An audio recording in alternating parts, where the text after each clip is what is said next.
Welcome back to Saskatoon for the 2015 WBSC World Softball Championship. The plate conference finally over. We're ready for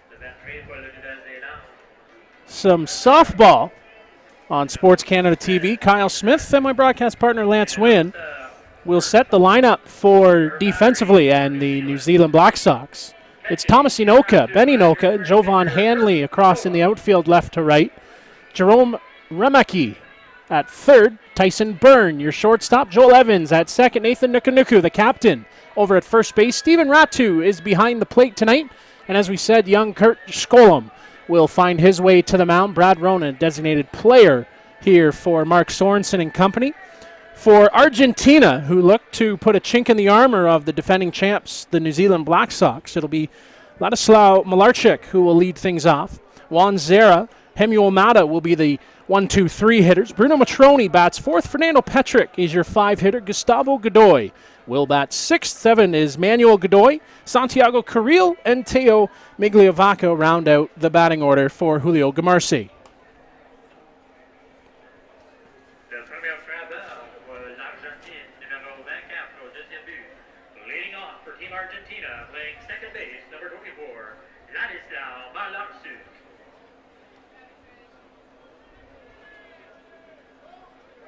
What seemed like an eternity in between games. We're finally ready to roll here under the lights in Saskatoon. Glad you're spending some quality time with Lance and myself. 9:26 local time, 27 by the time we throw a pitch. George Finley says, let's play ball on Friday night, day one, last one of the day. Scollum opens coming up inside. Little quick in and out from the middle infield. We'll see how active the Black Sox are talking and getting Scollum through the game.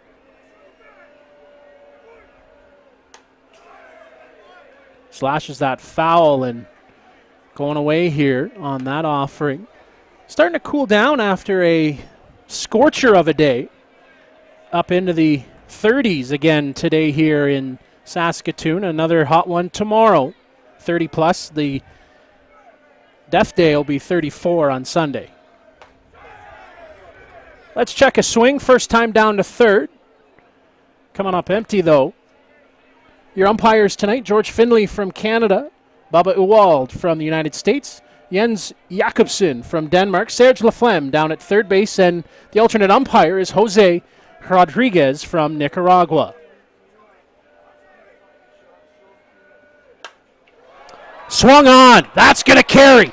So you can say bye-bye baseball. A leadoff home run for Argentina. What a way for Malarchuk to start his 2015 campaign. I tell you, he got something he liked. That was right across the plate. Good velocity, and boy, Malarchuk didn't miss that one at all. That one was deep to straightaway center field. No better start than a leadoff home run for any team as they jump out to a quick lead to Argentina. And sometimes, Lance, that's all Juan Podolicio needs. That is very true. And you pitch throw like Juan, one run is a big run. Be interesting to see how the New Zealand team bounces back in their half of the inning. Be interesting to see how Kurt Scollum settles back in to face the number 2 hitter Juan Zera, the third baseman tonight for Argentina.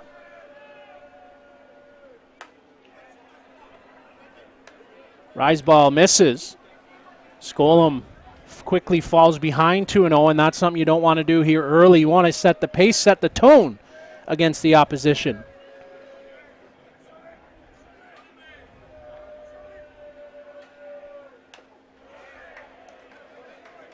Got a piece and fouled it off, as if you're just getting in with us, it's 1-0 Argentina as Ladislao Malarchuk strikes gold and hits it to center field for a solo shot.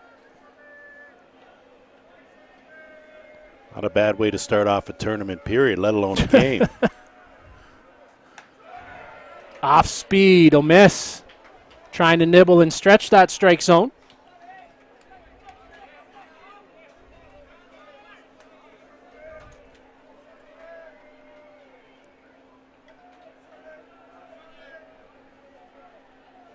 Time now called. Clock still rolls.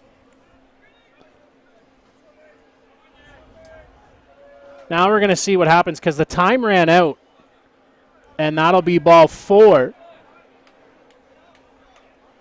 So down goes Zara. And here's where the clock gets hairy because the batter called time, wanted to step out, but the clock kept rolling. I find it hard to believe that you can penalize the pitcher when it was the batter that asked for time. Now, are you not supposed to stop that clock if the batter asks for time, or does the clock continue to run? My understanding, and I'll have to get clarification, is if time's called, I would presume that the clock would stop because it was the batter who requested time. The conversation between Mark Sorensen and George Finley is over, but again, we'll have to check that because the clock is a relative new component. First time we had it was last year in Whitehorse. We'll try and get that clarified for you, and we'll check back in on it. Either way, Hemi Mata, hot shot, 6-4, not in time for the double play, but Byrne and Evans get the lead runner. After the walk to Zara. Good pace to that hit, had a chance, just the speed of Mata not in time. Hard hit ball, but of course right at Tyson Byrne. So Bruno Matroni now comes to the plate. 1-0 in favor of Argentina. Funny, Kyle, because we were speaking earlier in our earlier telecast about the infield and about it being soft and how they should, keep it watered down to maintain the dust factor, that sort of thing. But if you watch and look at this infield, by the time it gets to the 4th, 5th inning, it is almost rock hard. So it'll be interesting to see how the infield fares and stands up now that the sun's gone down, and maybe some of that moisture will stay in and keep the infield a little softer. That one gets away and to the backstop, so 60 feet for Mata on the wild pitch.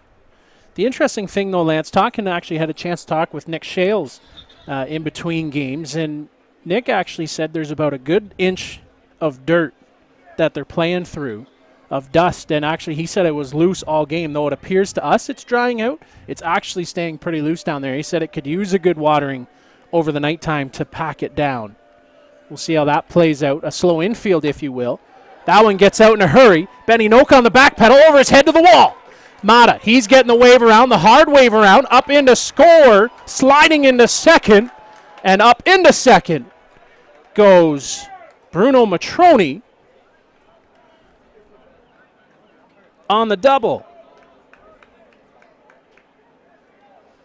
Good piece of hitting from Mata, and we say that.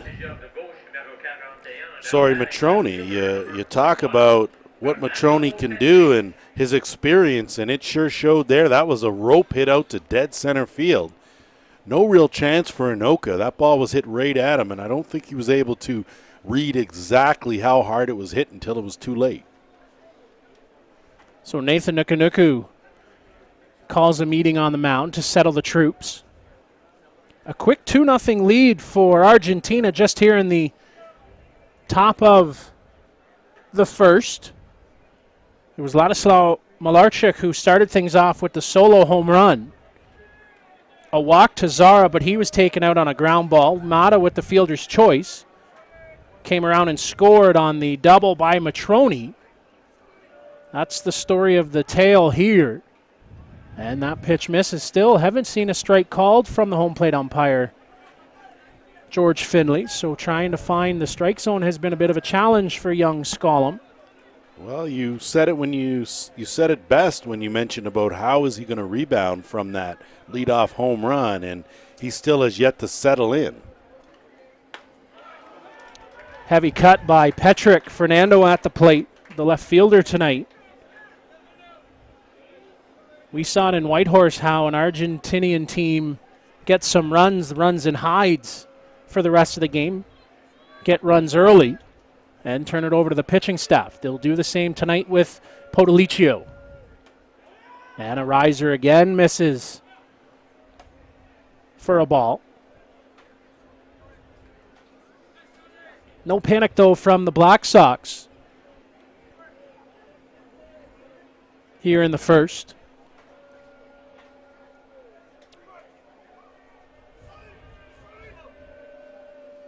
Schum misses again for ball 3. And you look at his body language, and you can tell that he's just not feeling it right now. Seems a little dejected. The other thing that'll start creeping in is frustration. And then you get rattled.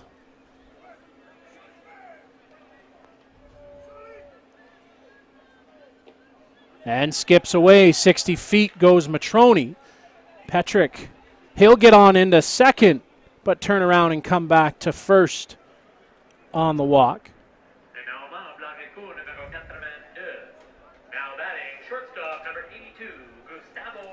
So Gustavo Godoy now at the plate.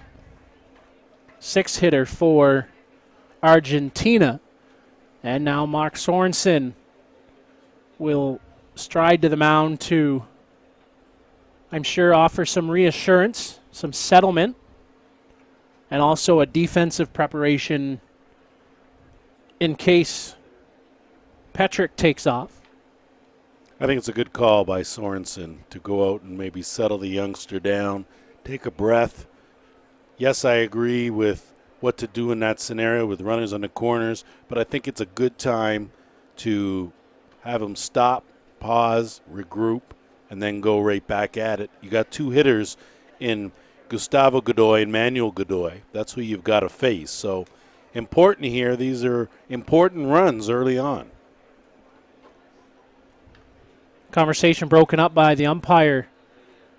You could see Mark reassuring, and you saw the hands going down towards the ground. That would indicate, settle down, fellas. We're fine. It's early. A 2-0 lead, though, they face when they come to the bat here in the bottom of the inning. And that got a piece of him. So load him up for Manuel Godoy. I'll guarantee you, though, Lance, this is not how New Zealand drew this one up, and definitely not how they wanted that to go after the conference on the mound. No, you can bet that wasn't in Sorensen's talk. But again, as a coach, you have to understand when you have these youngsters out there, you know, on a stage like this, there are going to be issues, and you see the infield drawn in with the bases loaded. There's called strike 1. First one for Schum. Just nicely underway. It's the 7-hitter, though, at the plate. New Zealand in a jam with the bases loaded.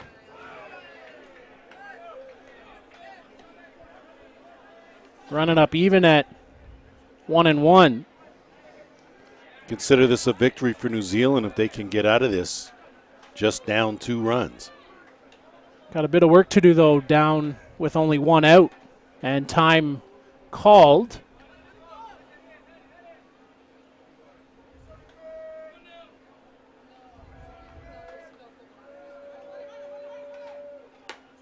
Nice rise and a swing and a miss from Godoy.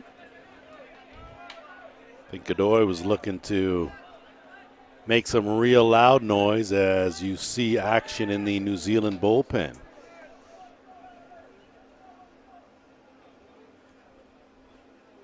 Time called as Coach Camarchi would like to talk with Godoy as the left-hander Heine Shannon starts to loosen.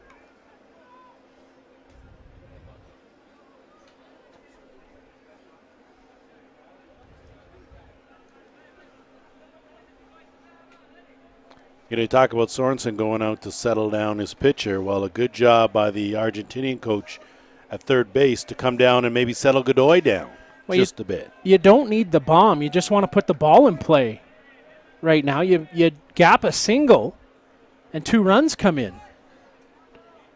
It's all about putting the ball in play right now and increase this lead already 2-0 for Argentina. Infield drawn in. Nice drop over top. Goes Godoy and 2 down. It's a big strikeout there for young Schum. Certainly needed it, and he probably needs another one here or a ground ball. Or you'll take a pop fly even. Just any which way. Nearest bag, routine. Something easy for the defense. Santiago Carril, a chance to blow this open a bit. Looks like Godoy will go and replace Bruno Matroni at third base, the 2-out catcher rule.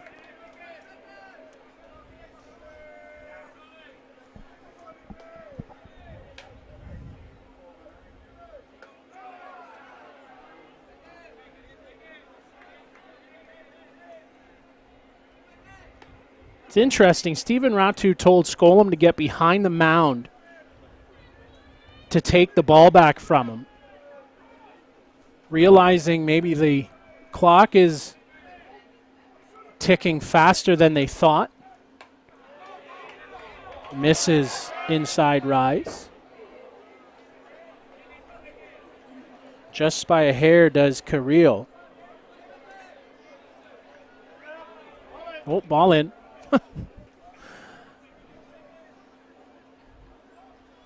I don't think they have a ball retrieval system here. Actually, young kids get paid to return those balls. Might have to pick that up on our off games. Just might have to do that, hint, hint.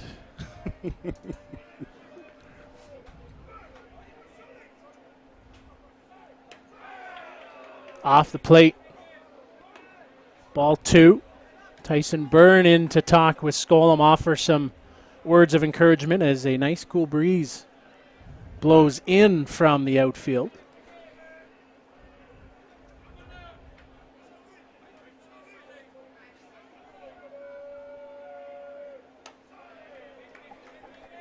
Going away from the righty Carril. And the count runs 3-1. You see Schum take a deep breath as he toes the rubber. Heel toe.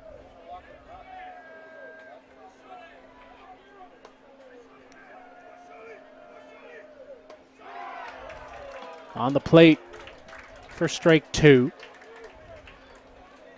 2/3 of the way out of this jam is Schum and the Black Sox opening their defense of their 2013 title they won on home soil.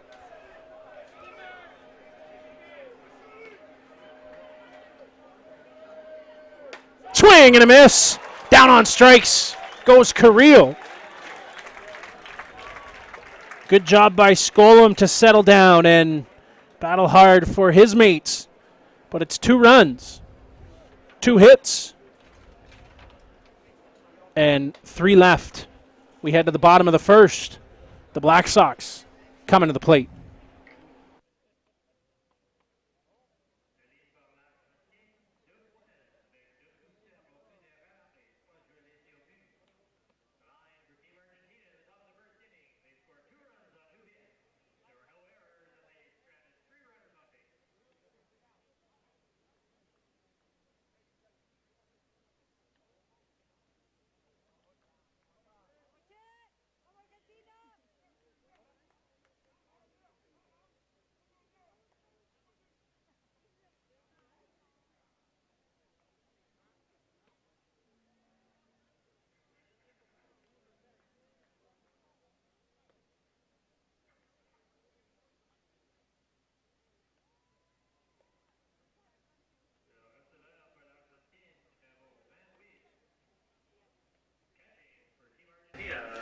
Back again in Saskatoon on Sports Canada TV at the 2015 WBSC World Softball Championship. Kyle Smith, Lance Wynn here with you.